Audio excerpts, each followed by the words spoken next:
Que el Eterno les bendiga, amados hermanos y hermanas. Hoy vamos a dar inicio con lo que es el segundo tema que había quedado previsto para el día de ayer, pero por la lluvia, ¿verdad? Aunque ahorita está lloviendo un poquito acá, pero no como ayer que estaba lloviendo bien fuerte. Pero gracias al Eterno aquí estamos una vez más. Así que vamos a orar antes de iniciar con el tema para que sea el Eterno pues quien dirija este estudio de principio a fin. Oh bendito Padre eterno que moras en las alturas de los cielos, te damos gracias, Padre, porque siempre, Señor, a cada momento, a cada segundo, Señor, derramas tu espíritu para aquellos que lo piden, Señor, para aquellos que necesitan de tu sabiduría, Padre, para poder entender, Señor, todas las cosas, Señor, que tú quieres que entendamos y que también, Señor, nos ayudes a entendernos a nosotros mismos del porqué, del propósito del que estamos puestos aquí en esta tierra, Padre. Te pido también, Señor, en esta hora que seas tú, Señor, el que nos unja, Señor, con tu Santo Espíritu para que podamos adentrarnos en este tema, Señor, el cual es muy importante, Señor, para nosotros, para que podamos entender, Señor, en qué camino estamos, Señor, y también para que podamos entender un poco más de tu amor, Señor. En el nombre de Jesús, Señor, amén y amén.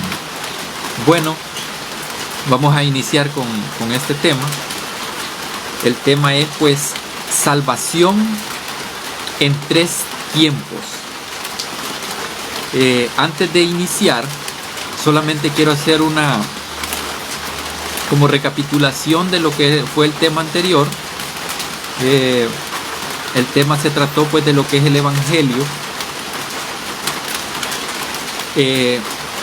Si ustedes recuerdan, hablamos de lo que es el Evangelio en el tema número 1. ¿Qué significaba Evangelio? Dijimos que eran buenas noticias, buenas nuevas. Y qué mejor buena noticia que el Mesías le diga a usted: amigo, hermano, tú eres salvo. Y eres salvo solamente creyendo en mí. Oh, qué maravillosa noticia las que nos puede dar el Eterno al decirnos esas palabras. Así que este día vamos a estudiar pues este tema tan pero tan precioso que a mí me ha conmovido bastante también, y yo quiero pues que ustedes también lo estudien, lo consuman, para que puedan ser edificados espiritualmente aquí, para que podamos entender en qué situación estamos. Así que los voy a invitar a que abran sus Biblias y vamos a ir a la cita de Colosenses 2:13. Vamos a iniciar ahí con esa cita, pero antes de leer Colosenses 2:13, vamos a leer lo que es la primera pregunta con respecto a este estudio. Recuerden que estos son estudios que voy a presentar. Son 22 lecciones de este estudio, presentando a un Dios como Jesús. En este tema número 2, como dije, voy a repetir el tema para los que acaban de entrar. El tema es salvación en 3 tiempos, y ya vamos a ver por qué tiene ese título esta lección. Así que la primera pregunta dice: ¿cómo le llama la Biblia a vivir en pecado? Y vamos a ver qué es lo que dice Colosenses capítulo 2 versículo 13. Y dice: a vosotros que estabais muertos en pecado y en la incircuncisión de vuestra carne, os dio vida con Cristo y perdonó todos vuestros pecados. Note que aquí Pablo está diciendo algo a los de Colosas, algo bien importante que a nosotros se nos olvida o a veces pasamos por alto. Y lo que está diciendo es que nuestra condición mientras no estamos en Cristo es una condición de muerto. Hablando de eso, no sé si en alguna ocasión, yo sé que quizá va a ser fuera de lugar lo que voy a mencionar ahorita, pero yo sé que más de alguno de ustedes ha visto en cualquier parte de su vida, o no sé si sigue viendo ese tipo de películas, pero donde aparecen muertos vivientes. ¿Alguna vez ha visto alguna película de esas? Yo sé que más de alguno va a mover la cabeza. Sí, yo he visto alguna, ¿verdad? Pues ahí se ven que hay personas que prácticamente han muerto, pero siguen con vida.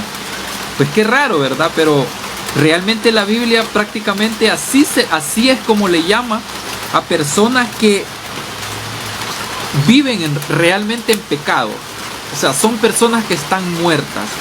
Es prácticamente como lo que se presenta en Ezequiel, en el Valle de los Huesos Secos, que ve el gran montón de esqueletos y de ahí comienzan a agarrar, comienzan a cobrar vida esos esqueletos y comienzan a forjarse llenos de carne y todo eso. Pero eso es lo que enfatiza lo que es Colosenses al decir que nosotros estábamos muertos en pecados. En algunas otras versiones dice delitos y pecados. Y en la incircuncisión de vuestra carne, dice. Y de ahí dice, os dio vida con Cristo y perdonó todos vuestros pecados. Note que es bien extraño aquí. Muchos dicen que Jesús no ha perdonado todos los pecados, pero la Biblia dice que ha perdonado los pecados de todo el mundo. Lo único que hace falta, ¿qué cree que es? Es que usted acepte ese perdón. Es lo único que hace falta. Lo que pasa es que nosotros queremos encontrarle más de 20 patas al gato y no sabemos que Cristo ya hizo propiciación por todos nosotros. Lo único que hace falta es aceptar ese perdón, aceptarlo a Él. Entonces vemos que la Biblia le llama a vivir en pecado a estar muerto. Eso es lo que le está llamando la Biblia. Si vemos en Efesios, vamos a ir al libro de Efesios, un poquito más atrás. En el libro de Efesios capítulo 2, versículo 1, dice que Él os dio vida a vosotros cuando estabais muertos en vuestros delitos y pecados. Note que aquí está diciendo prácticamente lo mismo que se mencionó en Colosenses 2:13. O sea, todas las personas que estaban muertas en delitos y pecados, vino Él. ¿Quién es Él? El Mesías, y les dio vida. O sea, nos dio vida a todos por medio de ese amor tan bendito que Él derramó en esa cruz. Entonces, si nosotros nos damos cuenta, la pregunta está enfatizando en que nosotros estamos muertos mientras no estemos en Cristo. Estamos muertos mientras no estemos en Cristo. ¿Por qué? Porque la misma Biblia dice que que Dios dice que Él no es Dios de muertos sino de vivos. Entonces Él quiere traer a la vida a cada uno de nosotros. Eso es lo que está tratando de hacer. No es que nosotros vayamos a Él, es Él el que nos atrae a nosotros para que nosotros entremos a esa vida. Eso es lo que hace Él con nosotros. Vamos a ir a Lucas 15:32. Vamos a notar algo muy importante que dice ahí también con respecto a qué es vivir en pecado. Lucas 15, y vamos a leer el versículo 32. Y dice de la siguiente manera: pero era necesario hacer fiesta y alegrarnos, porque tu hermano estaba muerto y ha revivido, estaba perdido y ha sido encontrado. Note que aquí dice algo muy importante con respecto a la respuesta que estamos buscando nosotros en este momento. Ya le dimos respuesta a la pregunta, pero aquí da un poco más de amplitud a lo que es la respuesta con respecto a qué es vivir en pecado. Vivir en pecado es estar muerto. Vivir en pecado es estar perdido. Eso es vivir en pecado. Entonces, cuando el Padre viene y recoge y encuentra a este hijo, no tengo tiempo para explicar cómo fue que la encontró, pero hay algo bien interesante. Dice que Él se alegra y hace fiesta porque este hijo ha sido hallado. ¿Por qué? este hermano o este hermano del hermano mayor que estaba ahí en la casa con él, está hablando de lo que es la parábola del hijo pródigo. En el versículo final, el padre le está diciendo al hijo mayor: alégrate junto con nosotros, porque tu hermano que estaba muerto y hoy ha revivido. ¿Qué es lo que creen que está diciendo el padre? Ahora que está conmigo, ahora ya tiene vida. ¿Por qué? Porque yo lo atraje, yo lo encontré. Ahora sí ya tiene vida. Pero mientras él estaba ya con los cerdos, estaba con los puercos, estaba malgastando su vida, estaba en pecado, estaba muerto, estaba perdido. Mientras estaba ahí, no había vida. Pero ahora que está conmigo, ahora sí tiene vida. Porque yo soy la vida. Eso es lo que está dando a entender lo que es al final el padre con esas palabras que le está diciendo al hijo mayor. Así que vamos a pasar a la siguiente pregunta. Y dice: ¿de cuántas formas somos salvos? Y vamos a ir a 2 de Corintios y vamos a leer el capítulo 1 y vamos a leer también el versículo 9 y 10. Solamente el 9 y 10 vamos a leer. 2 de Corintios, capítulo 1, versículos 9 y 10. Y dice de la siguiente manera: sentimos en nosotros la sentencia de muerte. Note lo importante que está diciendo aquí Pablo. Para no confiar en nosotros mismos, sino en Dios que resucita a los muertos. Pero Él nos libró y nos libra, y esperamos que aún nos librará de tanto peligro mortal.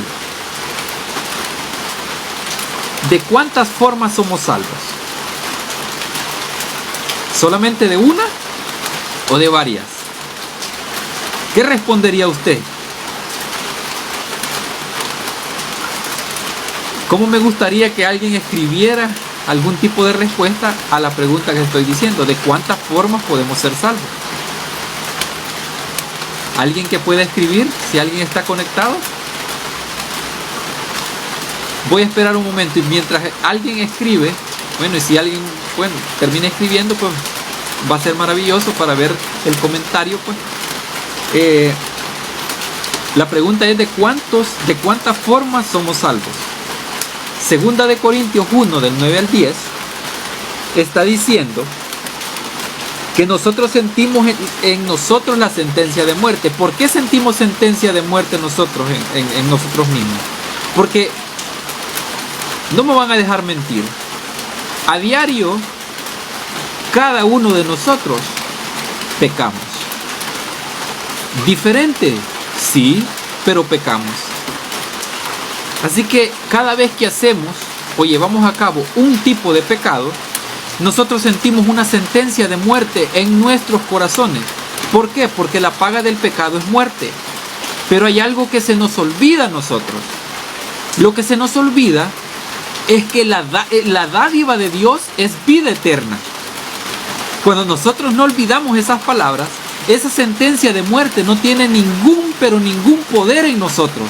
¿Por qué? Porque quien ha dado la vida, quien pagó por nosotros, y no estoy diciendo que usted no va a morir y que yo no voy a morir, porque escrito está: el alma que pecare, esa morirá.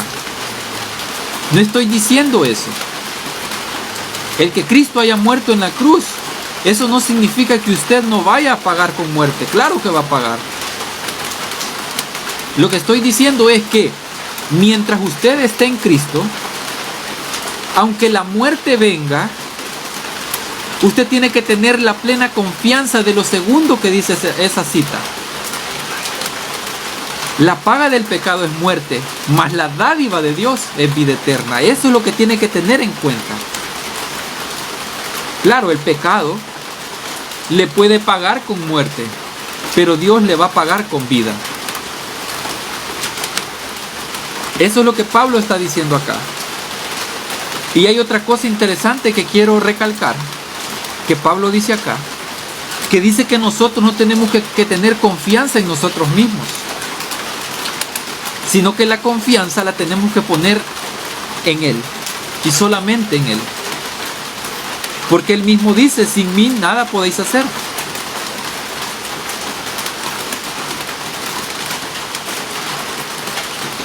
Y hay algo muy importante que también menciona Pablo, que Dios resucita a los muertos, dice ahí. ¿En qué momento lo resucita a usted? ¿Alguna vez se ha preguntado? Si estamos hablando de que vivir en pecado significa estar muerto, el momento en que usted resucita es en el momento en que empieza a creer en el Salvador, el Mesías, Yahshua, Jesús o como quiera llamarle usted. Desde el primer momento en que usted comienza a creer en el Mesías, usted ha sido resucitado. Vamos a pasar a la siguiente pregunta. ¿De qué y cuándo nos salvó en el pasado? Vamos a ir a Romanos 6:23. Romanos 6:23.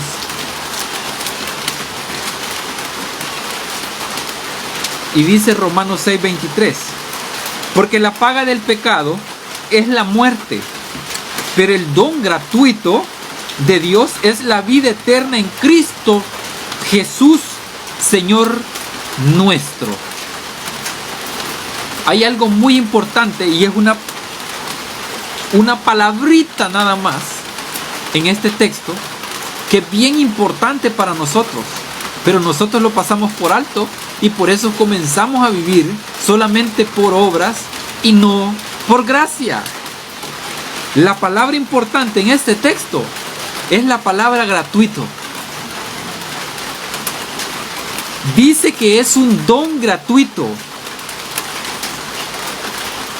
El don gratuito de Dios es la vida eterna en Cristo, Señor nuestro. Es un don gratuito.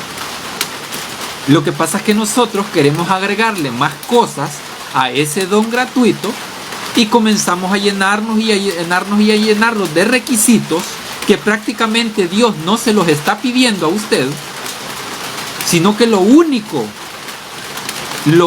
que le está pidiendo es que usted crea. Claro, no estoy diciendo con esto, mire hermano, después de escuchar este mensaje, váyase y vaya a hacer lo que usted quiera. No, hermano, cuando usted está en Cristo Jesús, ha creído en Cristo Jesús, usted comienza a experimentar una nueva vida porque Él ya le resucitó de entre los muertos. Eso es lo que significa resucitar. Resucitar significa estar en Jesús. Eso es lo que significa resucitar.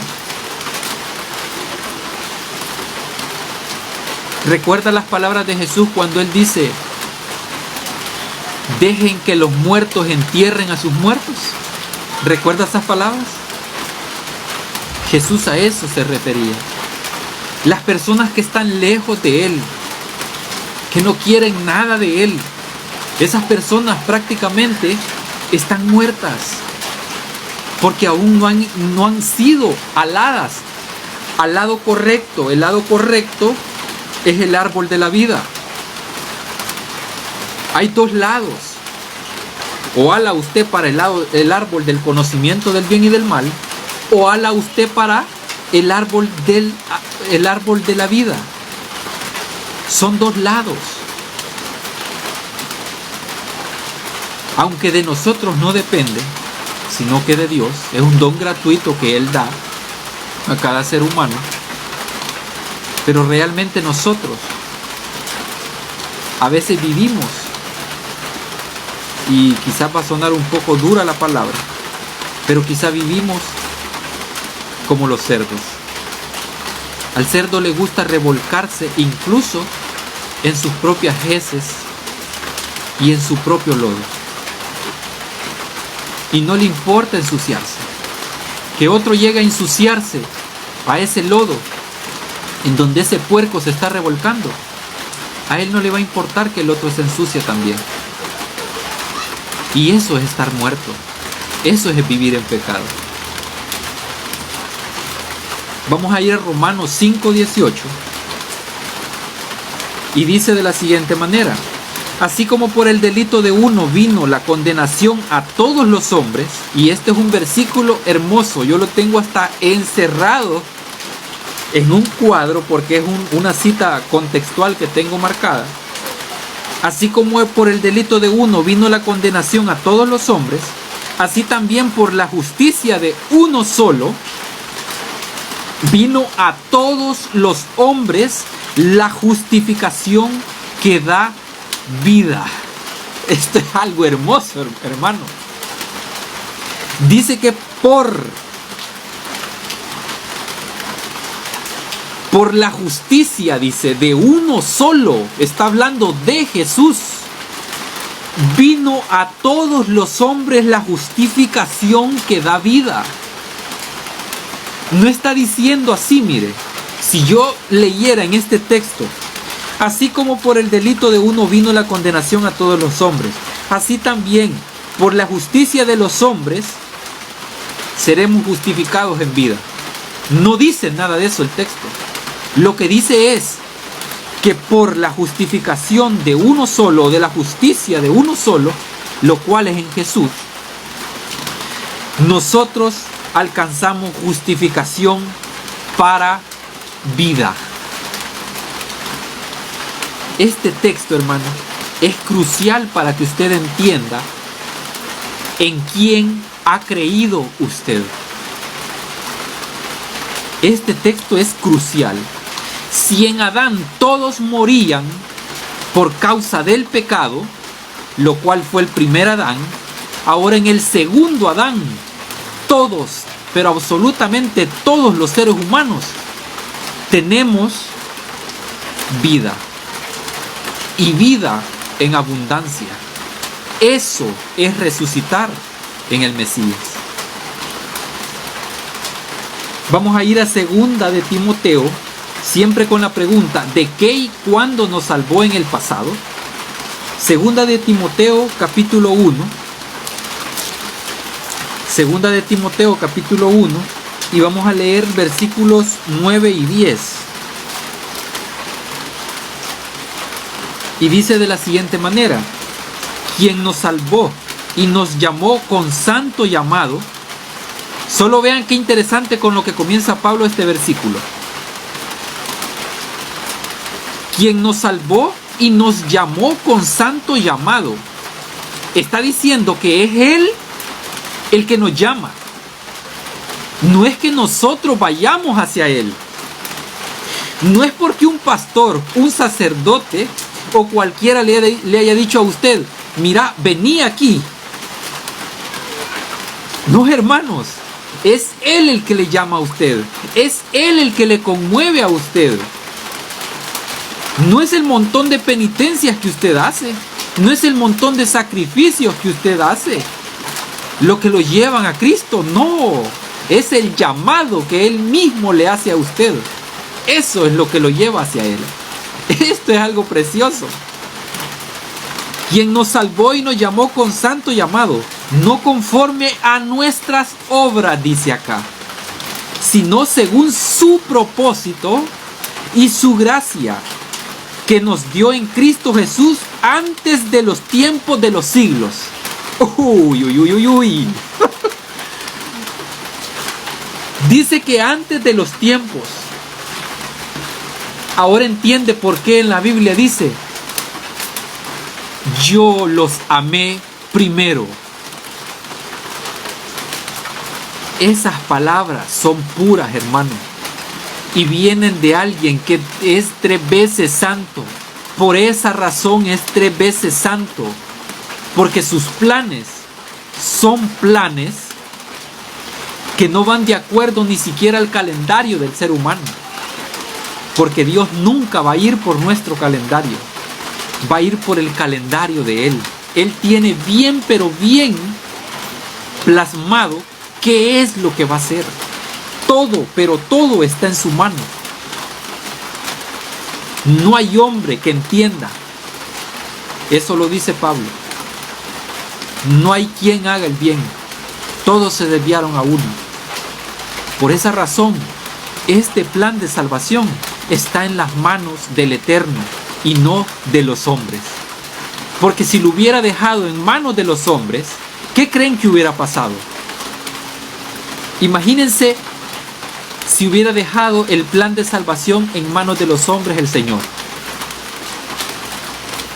No tendríamos esperanza. Pero ya que el plan está en las manos de Él, tenemos plena confianza en que Él nos va a salvar a todos.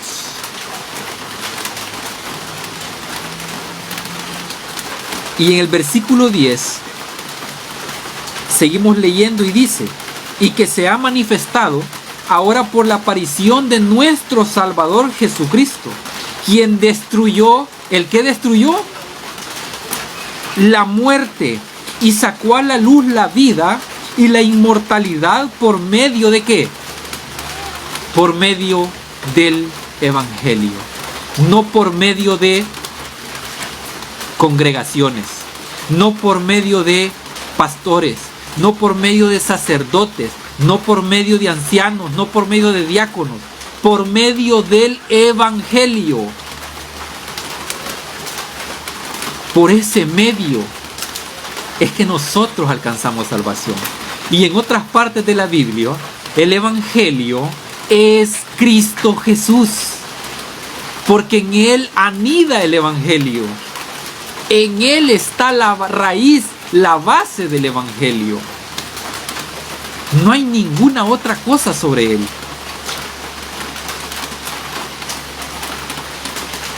Primera de Pedro 1:20. Más adelantito, Primera de Pedro 1:20, dice de la siguiente manera: Él estaba destinado desde antes de la creación del mundo, pero manifestado en este último tiempo. ¿Por qué? ¿Por qué dice que fue manifestado? Por amor a nosotros, hermanos. ¿Acaso no se alegra por esto? Él fue manifestado en carne por amor a nosotros. Si nosotros entendemos estas cosas, nos vamos a dar el lujo de sonreír siempre, de estar alegres siempre. ¿Por qué? Porque la paz que Jesús da, el mundo, los hombres, las congregaciones, las iglesias, no se la pueden dar, hermano. Es una paz pero tan hermosa que solamente Jesús la puede dar. Y por eso es que dice acá que Él fue manifestado en este último tiempo. Y cuando menciona el último tiempo acá, Pedro está mencionando esto porque los últimos tiempos comenzaron desde que Jesús comenzó a estar acá en la tierra. Desde ese momento comienzan los últimos tiempos, porque Él mismo lo menciona.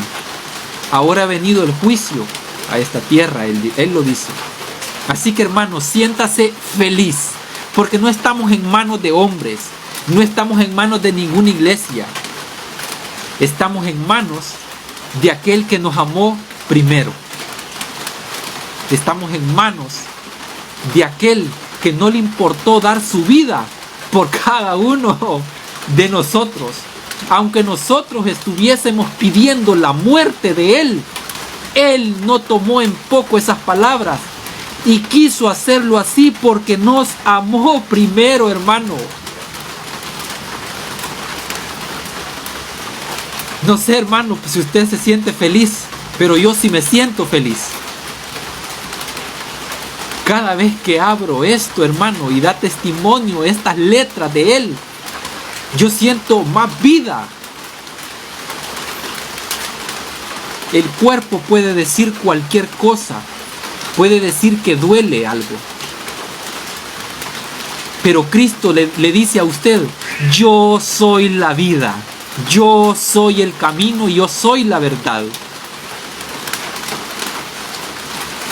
En mis manos está tu vida.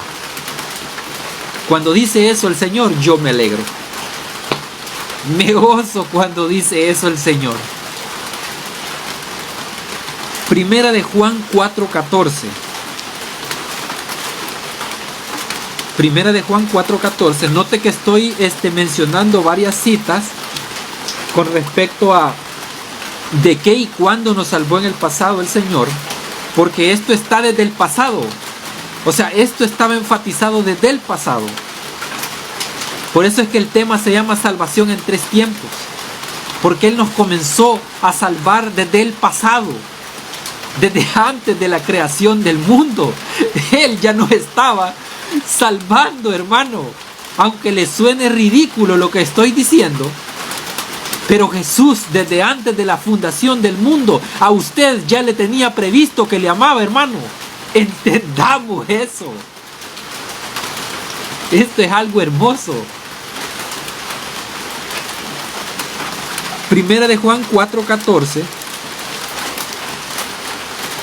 dice: y nosotros hemos visto y damos testimonio que el Padre ha enviado a su Hijo para ser el Salvador del mundo.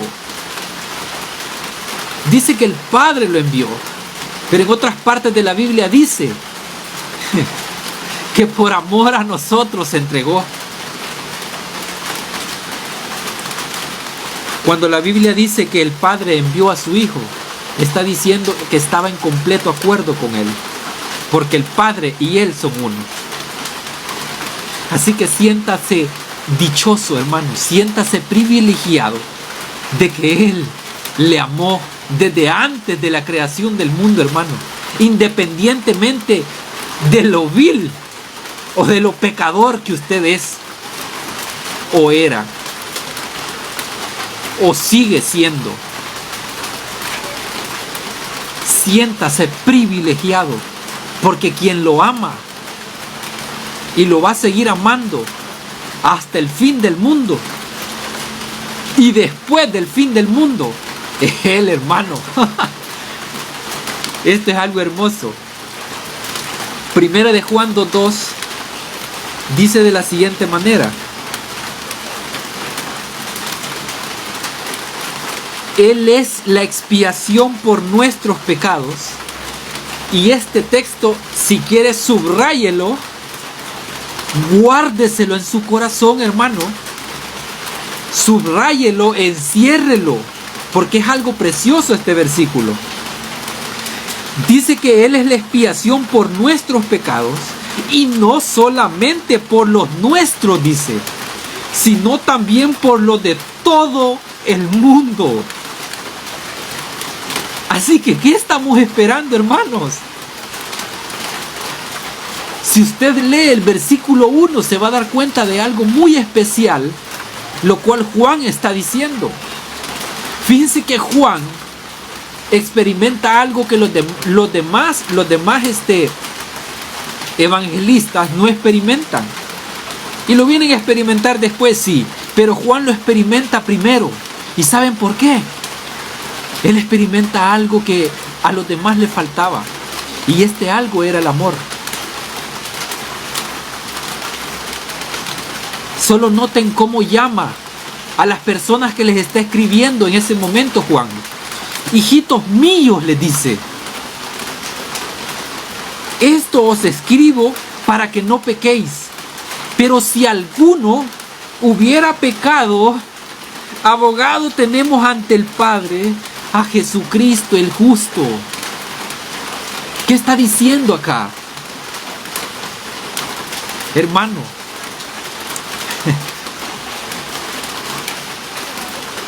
la palabra del Señor nunca, pero nunca llega a Él vacía. Porque cuando el Señor habla, Él crea, Él restaura, Él resucita, Él le da vida incluso a un puñado de huesos secos. Él da vida siempre. Por eso es que Él dice, si alguno hubiere pecado, no te sintas con esa sentencia de muerte.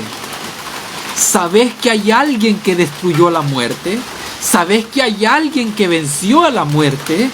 Y ese alguien es quien ha vencido y quien te hará vencer a ti. Hermano, esto es precioso.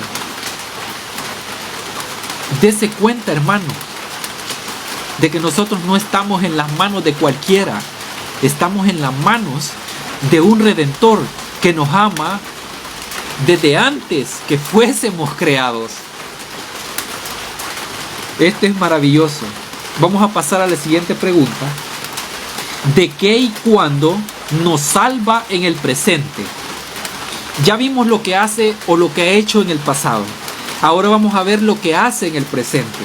Romanos 6, 17 y 18. Romanos 6, 17 y 18. Y dice de la siguiente manera: pero gracias a Dios, que aunque fuisteis esclavos del pecado, habéis llegado a ser obedientes de corazón a este modelo de enseñanza al cual estáis entregados. Y liberados del pecado, habéis llegado a ser siervos ¿de qué? De justicia. Cuando dice esto, no está diciendo que usted es siervo de justicia por las obras que usted hace, sino por el carácter que usted muestra, el cual mostró Jesús cuando anduvo en la tierra y aún sigue mostrando a través del testimonio que da en cada uno de los evangelios y en cada una de las cosas que escribieron los profetas sobre él. Dese cuenta, hermano, de que nosotros hemos sido liberados del pecado. ¿Sigue pecando? ¿Sigo pecando yo también? Sí, seguimos pecando, pero hemos sido liberados. ¿Por qué hemos sido liberados? Porque nuestra justicia ya no está en nuestra justicia, sino que está en la justicia de Cristo. Y esto es lo que nos debe dar aliento a nosotros cuando caemos. Porque quien se encarga de levantarnos del lodo o del fango es el Señor. No es la persona que lo llega a visitar y le da golpes en la espalda. No, hermano. Es el Señor quien lo levanta a usted. Tenga en cuenta, tenga en mente eso siempre. Es el Señor quien lo levanta. Segunda de Corintios 6:2. Segunda de Corintios 6:2 dice de la siguiente manera: porque Él dice, en tiempo aceptable te oí, en el día de la salvación te ayudé. Ahora es el tiempo aceptable.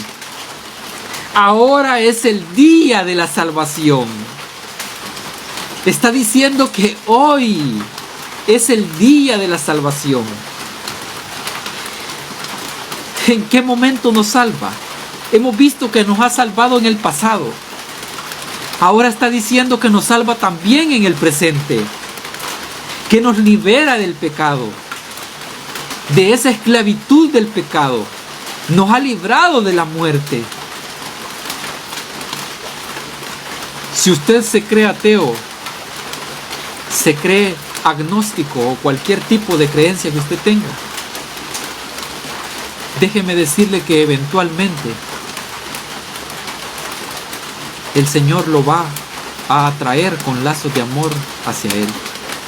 Y cuando llegue ese momento, usted se va a rendir, así como la oveja perdida se rindió ante el Señor y se dejó cargar en la espalda de Él y fue llevada a casa. Así, de esa manera, usted se va a rendir ante el Señor. Solamente está en que Él tome cartas en el asunto y comience a visitarle frecuentemente. Cuando eso suceda, hermano, y note que acabo de decirle hermano a usted que es ateo, agnóstico, lo que sea.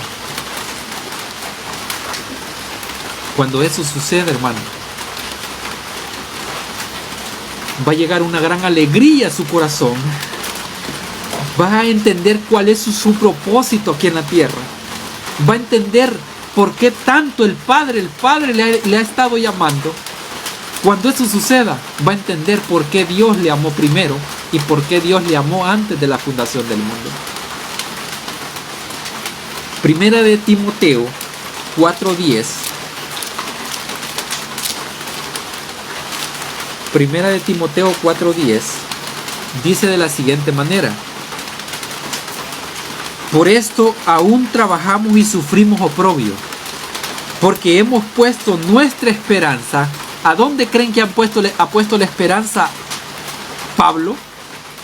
Dice que ha puesto la esperanza en el Dios vivo, Salvador ¿de qué? ¿De qué? Dice acá esta cita otra vez. Salvador de todos los hombres, en especial de los que creen. Note que aquí engloba a dos tipos de personas. Engloba a todos los hombres y engloba en especial a los que ya creyeron. ¿Alguna vez había visto este texto de esta manera? Hermano, está diciendo que la esperanza la ha puesto en el Dios vivo Pablo aquí en esta cita. Y él comienza a engrandecer, a glorificar al Señor, y está diciendo Salvador de todos los hombres, en especial de los que creen. Está englobando a toda la humanidad otra vez Pablo acá. Está diciendo que el Salvador no es Salvador solamente de una iglesia en especial, de un remanente en especial, de un pueblo en especial, sino que es Salvador de todos los hombres, en especial de los que han creído o de los que creen. Está hablando en tiempo presente.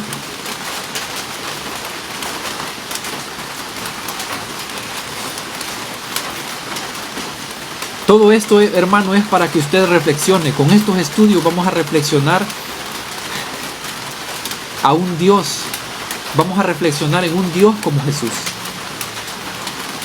Pasivo, amoroso, misericordioso, que no le importa contaminarse con una enfermedad por salvarle y curarle a usted. Así como lo hacía Jesús, así sanaba Jesús. Él no le importaba contagiarse, él tocaba a los leprosos. A pesar de que podía contagiarse. La siguiente pregunta dice: ¿de qué y cuándo nos salvará en el futuro? Ahora vamos con el futuro. Primera de Corintios 15:26. Primera de Corintios 15:26. Y dice: y el último enemigo que será destruido es la muerte. Aquí está diciendo que el último enemigo que va a ser destruido es la muerte. ¿Y qué implica esto para nosotros? Es muy sencillo. Perdón. Es muy sencillo esto. Si la muerte ya no va a existir, ¿qué creen que es lo que va a reinar? Lo que va a reinar es la vida eterna. Lo que va a reinar es la paz. Un lugar donde no hay muerte. Un lugar donde ya no haya lágrimas que derramar. Un lugar donde solamente hay alegría. Porque ya no estamos en un mundo que se cae a pedazos, sino en un mundo donde la muerte ya no tiene cabida. Por eso es que dice que en el futuro nos va a salvar de la muerte. Eso es lo que está diciendo Pablo, porque el último enemigo que nosotros tenemos y que va a ser destruido para siempre o eternamente es la muerte. Si nosotros leemos el versículo 54 al 57, siempre del mismo capítulo 15 de Primera de Corintios, vamos a notar algo muy importante que dice Pablo. Dice que cuando esto corruptible sea vestido de incorrupción y esto mortal sea vestido de inmortalidad, entonces se cumplirá la palabra escrita: sórbida es la muerte en victoria. Muerte, entonces nosotros vamos a decir esas palabras: muerte, ¿dónde está tu aguijón? Sepulcro, ¿dónde está tu victoria? Ya que el aguijón de la muerte, y esto es bien importante, en un estudio un poquito más avanzadito, vamos a ver qué significan estas palabras de Pablo en el versículo 56, cuando dice, ya que el aguijón de la muerte es el pecado, y el poder del pecado es la ley. Pero gracias a Dios que nos da la victoria por medio de nuestro Señor Jesucristo.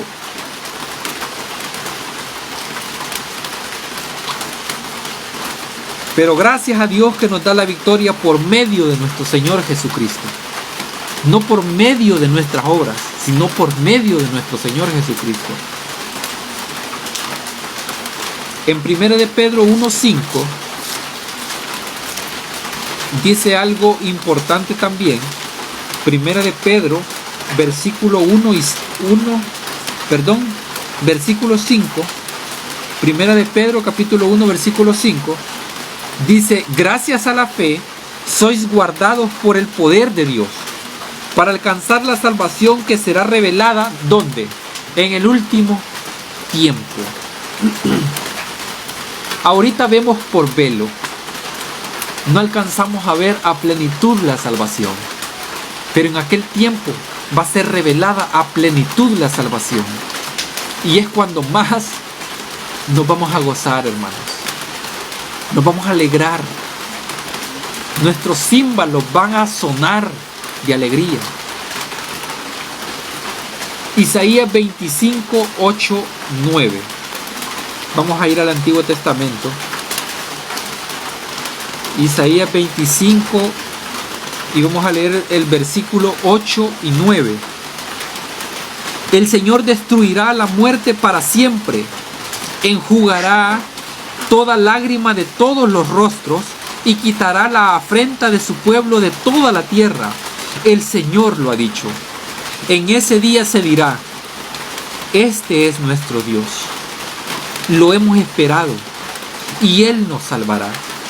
Este es el Señor a quien hemos esperado.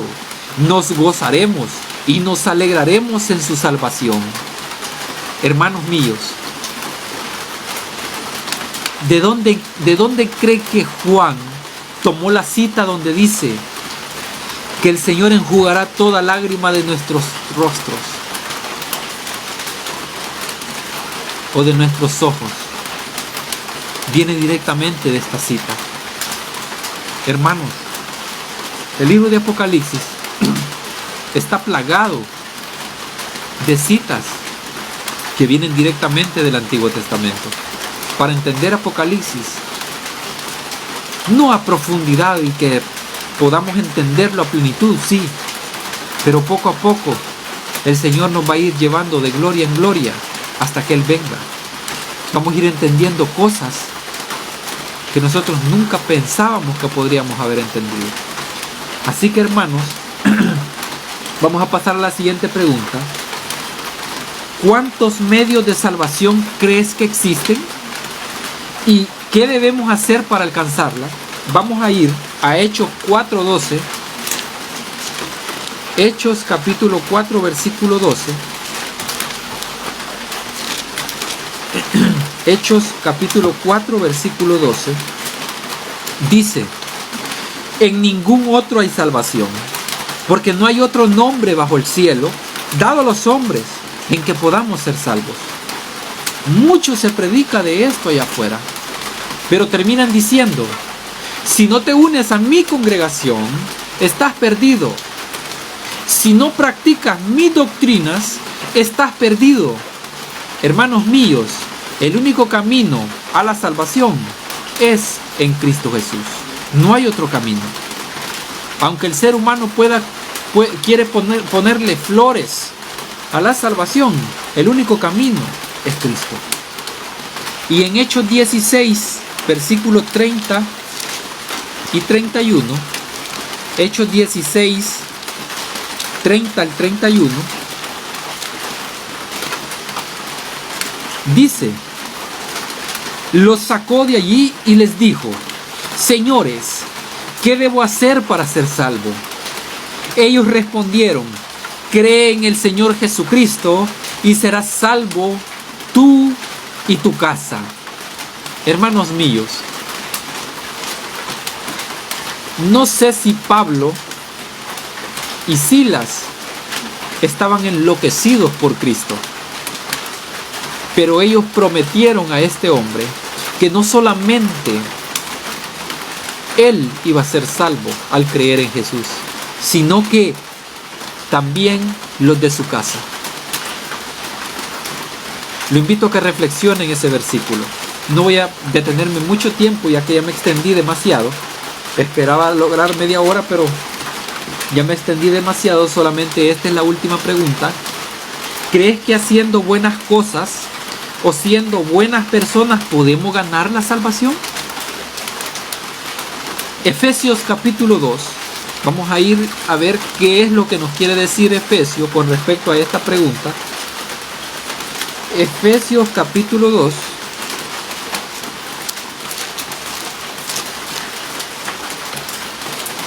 Versículos 8 al 10. Y dice: porque por gracia habéis sido salvados por la fe, y esto no proviene de vosotros, sino que es el don de Dios, no por obras, para que nadie se gloríe. Porque somos hechura suya, creados en Cristo Jesús para buenas obras, que Dios de antemano preparó para que anduviésemos en ellas. ¿Cuál es la mayor obra en la que nosotros, habiendo creído en Cristo Jesús, en cuál obra es la que debemos de caminar nosotros? ¿Cuál obra creen ustedes que es la mayor o en la que debemos de andar nosotros? Prácticamente es lo que Jesús enfatizó en muchas ocasiones, y esto es el amor. Si usted tiene esto en cuenta, usted ha cumplido toda la ley, porque de eso se trata la ley. Se trata de amor, de amar. Por eso es que no hay jactancia, porque el amor, ¿qué creen? El amor no proviene de nosotros, porque los dones del Espíritu Santo y el amor es el que encabeza. Si usted no me cree, vaya al libro de Gálatas y encuentre los dones del Espíritu. Vaya y encuentre los dones del Espíritu y vea quién o cuál don es el que encabeza la lista de los dones del Espíritu Santo. El que encabeza la lista de los dones del Espíritu Santo es el amor. Y de él penden todos los demás. Toditos los demás. Así que, hermanos míos, para que nadie se gloríe, como está diciendo Pablo, porque el amor no proviene de nosotros, sino que proviene de Dios, porque es un don gratuito, es un don que Dios pone en nuestros corazones, y por medio de ese amor es que nosotros obramos ya estando en Jesús. Porque si usted no tiene amor, de nada le vale cumplir todos los mandamientos o los 613 preceptos de la ley. Porque si no tiene amor, de nada le vale. Eso lo dice Pablo. No importa lo que usted haga. Si usted no lo ha hecho por amor, eso no sirve para nada. Así que, hermanos míos, no hay jactancia en las obras que el ser humano hace. Para finalizar, este versículo va a ser para las personas que vean este estudio hasta el final. ¿Cómo entiendes esta parábola de Jesús ahora? La parábola está en Lucas capítulo 18, versículos del 9 al 14. Y la parábola es del fariseo y el publicano. Se lo dejo ahí para que usted reflexione en su casa, para que usted vea de qué está tratando de decir el Mesías con todas estas cosas que él está narrando en esta parábola del fariseo y el publicano. Vea qué es lo que está narrando. Reflexione en su vida, reflexione en las cosas que usted hace. al ver esta parábola, al ver todo este estudio, reflexione. ¿Qué es lo que lo salva a usted? ¿Qué es lo que le hace ver justo a usted? ¿Qué es lo que lo cubre de justicia a usted? Hágase todas estas preguntas cuando lea esta parábola y reflexione en ella. Así que, hermanos míos, hasta acá llega este tema. Espero pues que lo hayan disfrutado como yo lo he disfrutado, que sea de mucha edificación para cada uno de ustedes y también de sus familiares, sus amigos. Yo les pido, hermanos, que compartan estos videos con sus familiares, con sus amigos, y si es posible compartan el canal de YouTube El Reino en Parábolas, para que ellos puedan ver los temas que ya no están transmitidos por esta red social, para que ellos vayan al canal y se puedan suscribir también si quieren seguirme y ver pues los temas que vaya subiendo.